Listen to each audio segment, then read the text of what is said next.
Bonjour et bienvenue sur Europe Hebdo, votre revue de presse européenne hebdomadaire.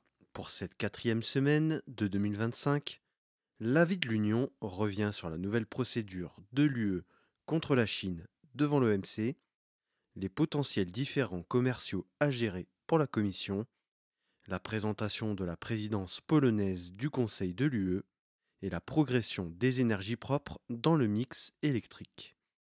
Dans le club des 27, on poursuit le suivi de la campagne allemande. L'extrême droite roumaine s'insurge de l'annulation définitive de l'élection présidentielle. L'Irlande a de nouveau un gouvernement et la Slovaquie est face à son destin démocratique. Et chez nos chers voisins, la population serbe accentue la pression sur son exécutif et le procès de Southport va donner lieu à une enquête publique. Passons sans plus attendre à l'avis de l'Union. Diplomatie. L'UE attaque la Chine devant l'OMC pour pratiques déloyales. Voilà un nouvel épisode dans le contentieux entre l'Union européenne et la Chine. Et cette fois, c'est l'Union qui contre-attaque.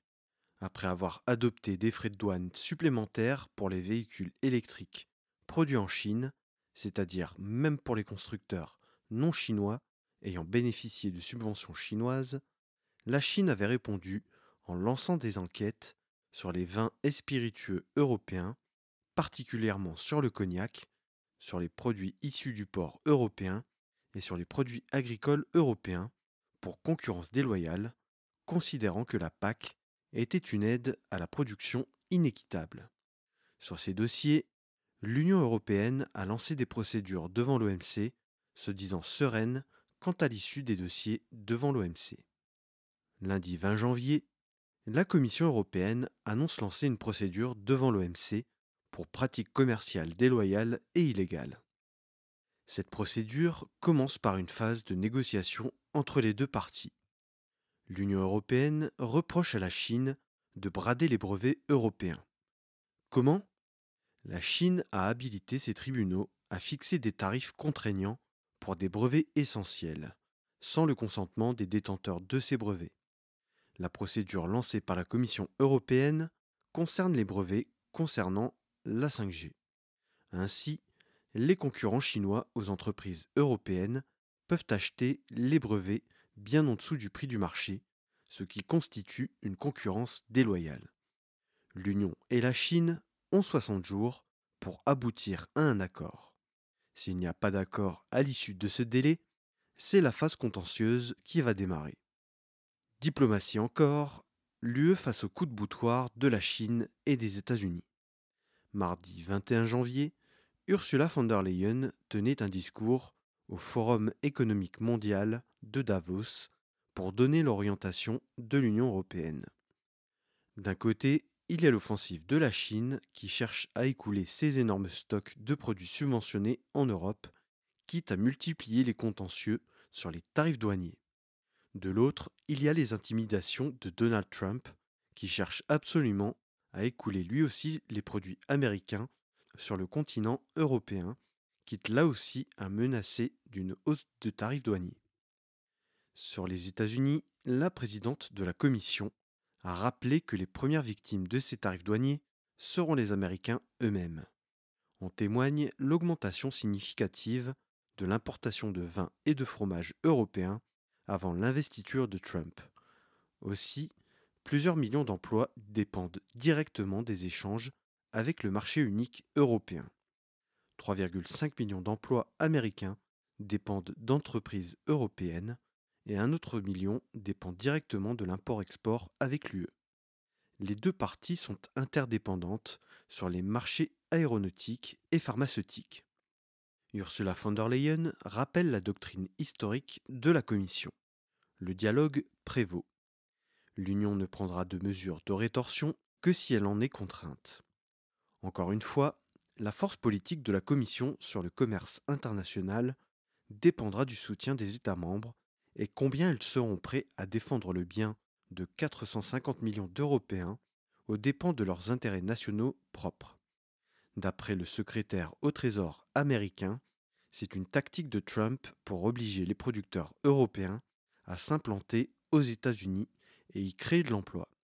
Sur les réseaux sociaux et les normes européennes en général, Donald Trump dénonçait la réglementation européenne comme trop stricte et empêche de faire affaire correctement.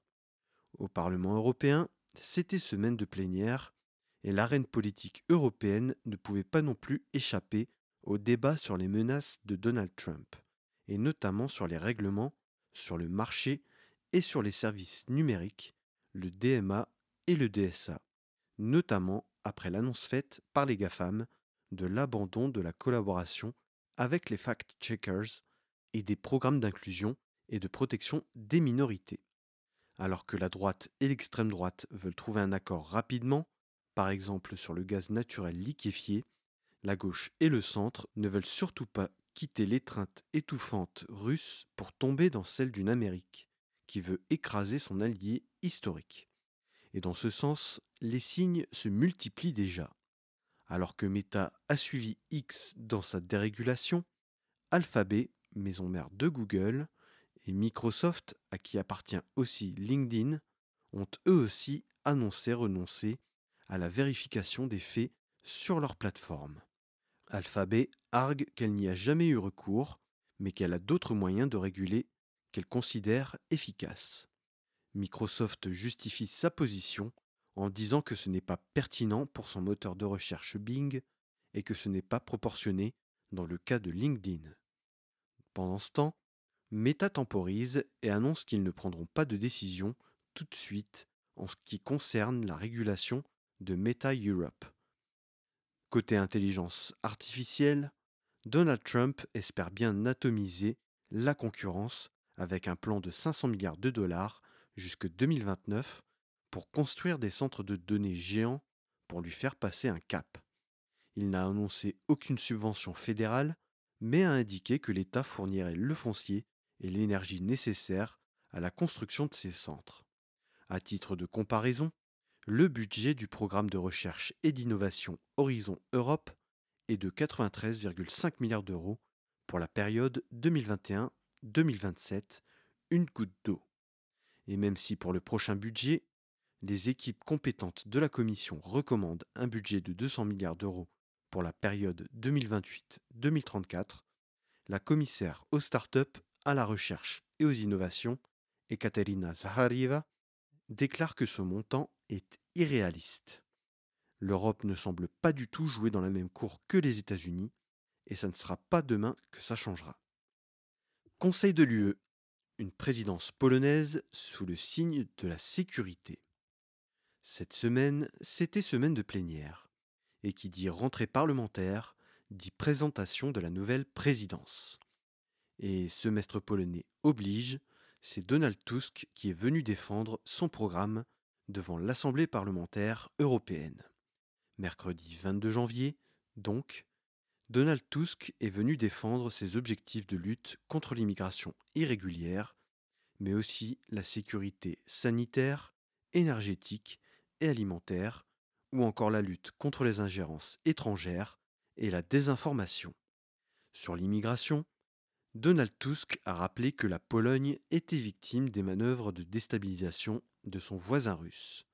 La Pologne souhaite garantir le soutien de l'UE à l'Ukraine, notamment en avançant sur le développement de l'industrie de défense européenne.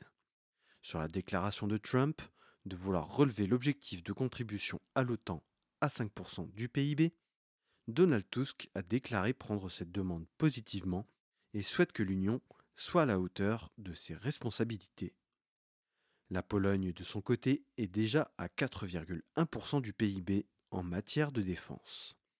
Une ambition soutenue par le commissaire à la défense, le lituanien Andrius Kubilius, qui presse les États européens en demandant à ce que les objectifs initiaux en matière de défense, initialement fixés en 2044, soient ramenés à 2030. Il a tenu à rappeler que l'Union pouvait soutenir leurs demandes et tenter de répondre à leurs besoins. Au mois de mars, la Commission présentera son plan de contribution industrielle dans le cadre du livre blanc sur la défense. L'objectif sera clairement de multiplier les commandes conjointes en passant par l'Union.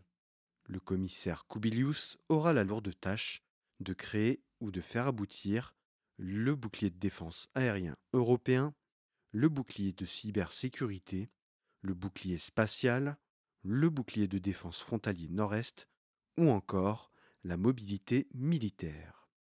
La Commission pousse pour que les États membres passent à 3% du PIB en matière de défense. La haute représentante, Kaja Kallas, a lancé une réflexion sur les avoirs gelés russes et comment ils pourraient être utilisés dans les investissements de défense. L'Union est à la croisée des chemins, alors que le secrétaire général de l'OTAN, Mark Rutte, encourage les États membres à en faire beaucoup plus, tant la menace russe se fait de plus en plus pressante. Énergie. Le solaire dépasse le charbon dans la production d'électricité dans l'UE. C'est une première. Le think tank Amber a publié son European Electricity Review, dans lequel il annonce que la part de l'énergie solaire dans le mix électrique a dépassé la part du charbon. Ainsi, en 2023, l'énergie solaire a fourni 11% de l'énergie électrique contre 9,3% pour le charbon. C'est la première fois que le charbon tombe en dessous des 10%. La part du gaz a elle aussi un peu diminué pour atteindre les 15,7%. C'est un des objectifs du pacte vert qui est en train de considérablement se matérialiser. Aussi, cette bascule permet de réduire la dépendance aux énergies fossiles étrangères et la capacité à assurer une certaine souveraineté stratégique. Ce qui est d'autant plus surprenant, c'est que la demande d'électricité a augmenté en 2023, après 2 ans de baisse, mais l'infrastructure a su répondre à la demande. La consommation d'électricité européenne reste inférieure à 2019, certainement grâce à la sobriété des Européens, mais aussi aux réductions de consommation des bâtiments publics et de l'utilisation de matériel beaucoup moins gourmand en énergie. Petit bémol néanmoins, l'énergie éolienne stagne et les investissements sont bien inférieurs à ce qui était prévu. Et c'est une énergie qui est complémentaire du solaire, qui prend le relais durant les périodes pluvieuses. Passons désormais au club des 27. Allemagne, nucléaire, frein de la dette et Ukraine entrent en campagne. Alors que ce début de campagne s'axait principalement sur l'immigration et l'économie, le débat s'est réaxé cette semaine sur d'autres sujets. Tout d'abord, Friedrich Merz est revenu sur le positionnement de la CDU concernant le nucléaire. Alors que figure dans son programme la promesse d'étudier la réactivation des centrales mises à l'arrêt, il a déclaré que ce serait irréaliste compte tenu du fait que cela demanderait énormément de moyens et que ça serait très long. La décision de mettre à l'arrêt le nucléaire allemand remonte à 2011 et à la décision du gouvernement Merkel de cesser le recours au nucléaire suite à la catastrophe de Fukushima. La dernière mise hors service remonte à avril 2023. Le gouvernement avait poursuivi l'exploitation de la dernière centrale à cause de la crise du prix de l'énergie. La CDU veut par contre relancer la recherche sur les réacteurs de 4e et 5e génération, qui sont plus petits et pourraient servir d'énergie d'appoint. Chez les autres partis, il n'est évidemment pas question de revenir sur le nucléaire, excepté pour l'AfD. Au sujet de la défense, on connaît la frilosité de Scholz sur les emprunts européens de défense proposés par la France et les États baltes, soutenus par le Danemark. Une frilosité qui s'explique par le contexte politique outre-Rhin où il doit composer avec l'alliance Sarah-Wagenknecht qui tente d'attirer les sociodémocrates pacifistes. Et Friedrich Merz l'a bien compris, puisqu'il prend un avis diamétralement opposé en disant que la porte était ouverte. Il ne souhaite pas écarter un emprunt commun si c'est un bon moyen de passer un cap dans la défense de l'Union. Mais il veut une stratégie et un cahier des charges clair pour que cet emprunt soit le plus efficient possible, comme une harmonisation des normes ou des marchés publics. Même si les États membres n'ont jamais autant investi dans leur défense, avec des investissements à hauteur de 326 milliards d'euros en 2024, la Commission estime qu'il faudrait 500 milliards d'euros supplémentaires. L'Allemagne arrive au bout du plan de 100 milliards d'euros pour la défense du gouvernement Scholz, qui lui avait permis de rentrer dans les clous de l'OTAN. L'Allemagne risque aussi de ne pas pouvoir tenir ses objectifs en termes de défense sans une telle aide. Les Verts aussi sont favorables aux euro-obligations de défense, une proximité des chrétiens démocrates et des Verts qu'on retrouve sur l'aide à l'Ukraine, où les deux ne veulent pas reculer. Par contre, la position de Scholz semble divisée à gauche. Son ministre de la Défense, Boris Pistorius, et la ministre des Affaires étrangères, la verte Annalena Baerbock, lui reprochent son renoncement sur le rallongement de l'aide à l'Ukraine de 3 milliards d'euros. Il ne veut pas la financer par une cure d'austérité. La CDU, elle, n'hésite pas à dire qu'elle est prête à sacrifier des dépenses sociales pour l'aide à l'Ukraine. Les Verts prônent une levée du frein de la dette, une norme constitutionnelle qui empêche l'État fédéral de s'endetter au-delà de 0,35% du PIB. Friedrich Merz avait aussi ouvert la porte à cette réforme en y mettant la condition que cela ne finance pas les dépenses sociales. Et surprise, la Banque fédérale allemande s'est dite favorable à une réforme du frein de la dette. Ce changement peut s'expliquer par les énormes besoins de l'Allemagne d'investir dans ses infrastructures. Un soutien à l'Ukraine ou la question des Taurus est encore très sensible. Seuls les Verts, soutien historique de l'Ukraine, souhaitent autoriser l'envoi de Taurus et son utilisation sur le territoire russe. Et même si les partis ont tenté d'échapper au débat sur l'immigration, l'attentat au parc de Schöntal, en Bavière, faisant 2 morts dont un enfant, a inévitablement ramené le débat sur le devant de la scène. Roumanie. L'extrême droite manifeste. La CEDH confirme la validité de la décision prise par la Cour constitutionnelle. Samedi 18 et dimanche 19 janvier, l'extrême droite roumaine, sous l'impulsion du parti Alliance pour l'unité des Roumains de George Simion, a manifesté pour dénoncer, je cite, un président usurpateur et un gouvernement de traîtres qui refusent de les écouter. Ils font référence à l'élection présidentielle annulée en décembre suite à la déclassification par le président Klaus Iohannis de rapports des renseignements roumains attestant d'une manipulation de l'opinion publique via les réseaux sociaux et un manque de transparence flagrant des financements du candidat d'extrême droite Călin Georgescu. Vendredi 17 janvier, la Cour constitutionnelle confirmait l'annulation de l'élection présidentielle. George Simion qualifie cette décision de manque de respect pour des millions de Roumains. George Simion profite de sa bonne dynamique politique puisqu'il vient d'être nommé vice-président du Parti des conservateurs et réformistes européens, où il secondera le président, l'ancien Premier ministre polonais Mateusz Morawiecki. Mardi 21 janvier, la Cour européenne des droits de l'homme rendait son avis sur la requête de Călin Georgescu. Ce dernier avait déposé une requête à la CEDH basée sur l'article 39 de la Convention européenne des droits de l'homme. Cet article permet un recours en urgence en cas de risque imminent d'atteinte irréparable à l'un des droits protégés par la Convention. Călin Georgescu a déposé cette requête car il considère que les élections n'ont pas été libres et équitables. La Cour a rejeté sa demande car elle l'a jugée peu fondée en droit. La Cour constitutionnelle était compétente pour prendre une telle décision qu'elle a appuyée en fait et en droit. Le rapport des renseignements roumains était donc un argument suffisant pour annuler l'élection dans son intégralité. La décision a été prise à l'unanimité des 7 juges de la CEDH. Călin Georgescu dénonce un coup d'État.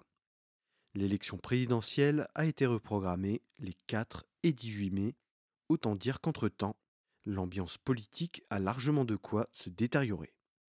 Irlande. Michael Martin, de nouveau Premier ministre. Depuis les élections législatives anticipées, le 29 novembre 2024, les tractations allaient bon train entre les deux partis de centre-droit, le Fianna Fáil et le Fine Gael, ainsi qu'avec des partis indépendants. Les deux grands partis n'avaient pas assez de sièges pour s'appuyer sur une majorité. Il fallait donc négocier au cas par cas pour avoir le soutien de petits partis indépendants. L'accord étant trouvé, il fallait passer par le Dáil, le Parlement irlandais, pour faire valider le tout. une validation qui aurait dû se passer le mercredi 22 janvier, mais le Sinn Féin est parvenu à faire suspendre le vote, prétextant un manque d'équité de temps de parole pour les petits partis indépendants, alliés au Fine Gael et au Fianna Fáil. Il aura fallu attendre le lendemain pour que le nouveau gouvernement soit approuvé à 95 voix pour et 76 voix contre. Comme lors du précédent mandat, Fianna Fáil et Fine Gael se partageront le premiership. Le leader du Fianna Fáil, Michael Martin, sera le Taoiseach pour la période 2025-2027 et le leader du Fine Gael, Simon Harris, lui succédera pour la période 2027-2029, s'échangeant au passage le poste de vice-premier ministre. Le gouvernement a été validé par le président de la République, Michael Higgins. Fait notable, le président de l'Eurogroupe, Pascal Donoghue, devrait redevenir ministre des Finances tout en gardant la présidence de l'Eurogroupe. Il succède à Michael McGrath, parti à la Commission européenne et qui est désormais commissaire à la justice. Un mandat dont les enjeux seront le coût de la vie, la crise du logement et l'immigration, qui ont été les principaux thèmes de campagne. Slovaquie, le peuple dans la rue, Robert Fico crie au complot. Je vous en avais parlé l'année dernière, depuis le retour de Robert Fico, le détricotage de l'état de droit et de la liberté de la presse ont été de très gros marqueurs du nouveau gouvernement. Il avait été poussé à la démission en 2018 suite à l'assassinat du journaliste Jan Kuciak et de sa femme, qui étaient en train de lever le voile sur les relations entre Fico et la mafia italienne. Robert Fico est revenu avec un goût de vengeance. Il a supprimé le poste de procureur général qui s'occupait principalement de la lutte contre la corruption et de la brigade spécialisée qui l'accompagnait. Il a mené une réforme pénale pour réduire les peines dont certaines le concernaient directement. Il a procédé à une refonte de la direction de la radio-télévision slovaque pour s'en assurer la loyauté et il a tout fait pour écarter les voix dissidentes dans le milieu de la culture.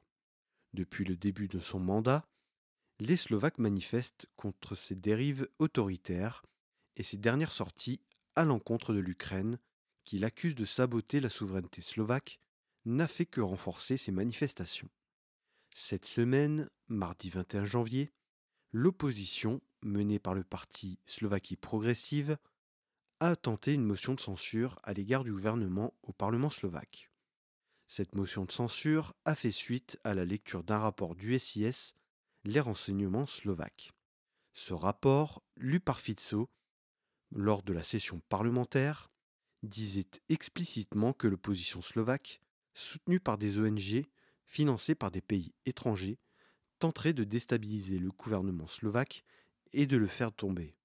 Il fait référence à ce qu'il qualifie de tentative de coup d'État en Géorgie et il qualifie Maïdan de coup d'État.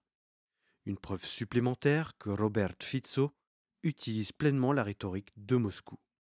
Il s'appuie sur la visite de Michał Šimečka, le leader de Slovaquie progressive, à Kiev pour soutenir Volodymyr Zelensky le 17 janvier pour appuyer son propos. L'opposition accuse Robert Fico de faire un usage politique des renseignements slovaques. Une excuse de plus pour un peu plus renforcer les limites posées à la démocratie slovaque. Robert Fico annonce le lendemain, après la réunion du Conseil de sécurité, de nouvelles mesures préventives sans en donner les détails. Comme en Géorgie, le prétexte de la menace un peu floue sert à accentuer la répression et à faire taire la dissidence.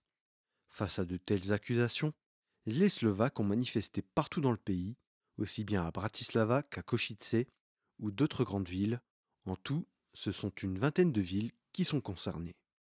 Les ONG réclament le respect de la loi et des principes démocratiques, de rejeter la collaboration avec la Russie et d'accentuer le soutien à l'Ukraine, et enfin, de maintenir l'attachement à l'Union européenne et à l'OTAN. Les manifestations se sont passées dans le calme, contrairement à ce que prétendait le Premier ministre. Concernant l'adhésion à l'UE, le vice-président du Parlement slovaque, Tibor Gašpar, a considéré que sortir de l'UE était une éventualité à ne pas écarter. Ce à quoi les manifestants ont répondu par des slogans tels que la Slovaquie, c'est l'Europe. Passons enfin à la rubrique Nos chers voisins. Serbie, un gouvernement aux abois face à la grève générale. Petit rappel des faits, le toit de la gare de Novi Sad, alors tout juste rénové, s'est effondré début novembre, faisant une quinzaine de victimes.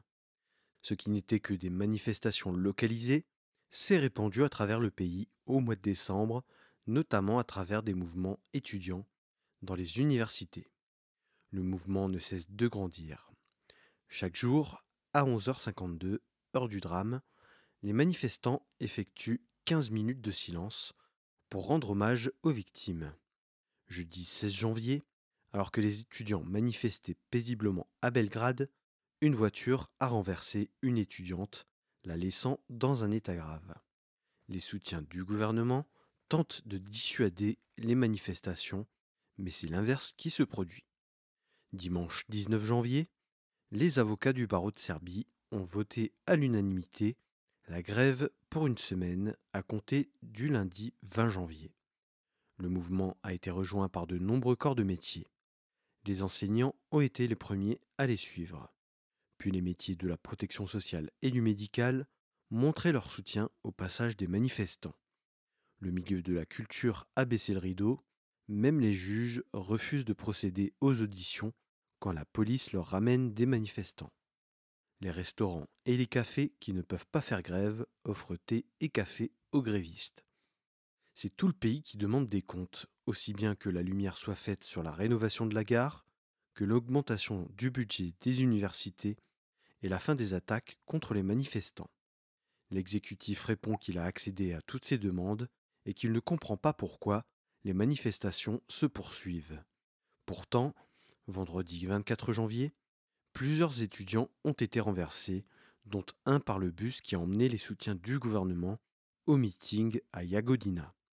Le président Aleksandar Vučić agite le chiffon rouge d'une tentative de déstabilisation extérieure.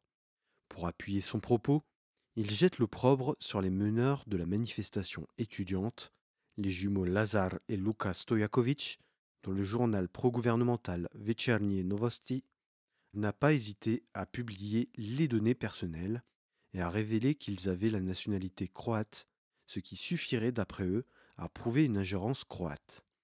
Des méthodes qui poussent au harcèlement et aux expéditions punitives, comme on a pu l'observer en Géorgie ces derniers mois. C'est encore une fois une utilisation politique des services secrets qui témoigne d'un autoritarisme prononcé. Les manifestants tentent, par cette grève, de pousser la population à un soutien plus actif pour obtenir des concessions du gouvernement. Comme lors des précédentes contestations, les manifestants font le siège de la radio-télévision serbe, accusée de faire de la propagande. Royaume-Uni, procès de Southport et promesse d'enquête publique. C'était un triple assassinat qui avait ému tout le Royaume-Uni. 3 jeunes filles étaient tuées alors qu'elles assistaient à un cours de danse sur le thème de la chanteuse pop américaine Taylor Swift au mois de juillet 2024 à Southport, dans la banlieue de Liverpool. Plusieurs autres jeunes filles et adultes étaient blessés dans l'attaque au couteau. Une attaque qui est la cause des émeutes coordonnées par l'extrême droite britannique, qui reposait sur la rumeur que c'était un demandeur d'asile arrivé par un bateau de fortune qui aurait été responsable de la mort des 3 petites filles. Cette semaine, c'était l'heure du procès. Sur le banc des accusés, Axel Rudakubana, un Britannique de 18 ans. Rien à voir donc avec un migrant qui a effectué la traversée. Il est né à Cardiff, au Pays de Galles, de parents qui ont fui le génocide rwandais, et ça a son importance. L'accusé a plaidé coupable dès le premier jour du procès, ce qui en a considérablement réduit sa durée. Au lieu de durer plusieurs semaines, le verdict était rendu jeudi 23 janvier. La procureure n'a pas retenu le motif terroriste, car lors des interrogatoires, elle n'a pas perçu d'idéologie, bien que de la ricine et un manuel d'entraînement d'Al-Qaïda ont été retrouvés chez lui lors de la perquisition. Diagnostiqué autiste, Axel Rudakubana était en rupture avec le système scolaire depuis ses 13 ans, après avoir été expulsé de son collège pour avoir ramené un couteau en classe. Il était revenu armé d'une crosse de hockey pour s'en prendre à ses camarades. Il s'était défendu en disant qu'il subissait un harcèlement raciste. Il a suivi plusieurs fois les programmes de prévention de l'extrémisme, mais les éducateurs disaient que ces programmes ne lui correspondaient pas. Son isolement, accentué par le confinement, a pu considérablement accélérer son désir de passage à l'acte. La procureure a décrit que l'accusé était animé d'une fascination pour la mort, particulièrement pour les meurtres de masse, notamment le génocide rwandais. La Cour a jugé qu'il était en pleine possession de ses moyens et donc pénalement responsable. Il a été condamné à un minimum de 52 ans de prison. En réaction à la polémique des grooming gangs, exploitée par Elon Musk et l'extrême droite, Keir Starmer a annoncé l'ouverture d'une enquête publique pour faire la lumière sur les responsabilités des services de l'État et débouchera sur un rapport avec des préconisations de réforme dans les services. Cet équivalent de commission parlementaire doit permettre à Keir Starmer de reprendre la main sur le dossier malgré les critiques de la droite et de l'extrême droite à son encontre de ne pas avoir révélé l'identité du suspect plus tôt. Il a rappelé que révéler l'identité du suspect aurait pu constituer un vice de procédure, mettant fin de facto à un procès. Voilà, c'est ainsi que s'achève la 4e semaine européenne de 2025. Merci pour votre écoute. Si vous avez apprécié cet épisode, abonnez-vous sur votre plateforme préférée, que ce soit Spotify, Deezer, Apple Podcast, Amazon Music, YouTube ou YouTube Music. Et n'oubliez pas d'y laisser votre avis, que ce soit en nombre d'étoiles ou en like. Pour ne rien rater des publications du podcast, suivez Europe Hebdo sur Facebook, Instagram et LinkedIn et n'hésitez pas à liker, commenter et partager les publications pour en augmenter la visibilité. Si vous avez une remarque, une question ou une suggestion à faire pour le podcast, n'hésitez pas à vous inviter dans mes messages privés, je me ferai un plaisir de vous répondre. Et si vous voulez dévorer le nouvel épisode du podcast dès sa sortie, abonnez-vous pour recevoir la newsletter du podcast. Le lien est à retrouver en description de cet épisode. Je vous donne rendez-vous lundi prochain, 17h30, sur Europe Hebdo.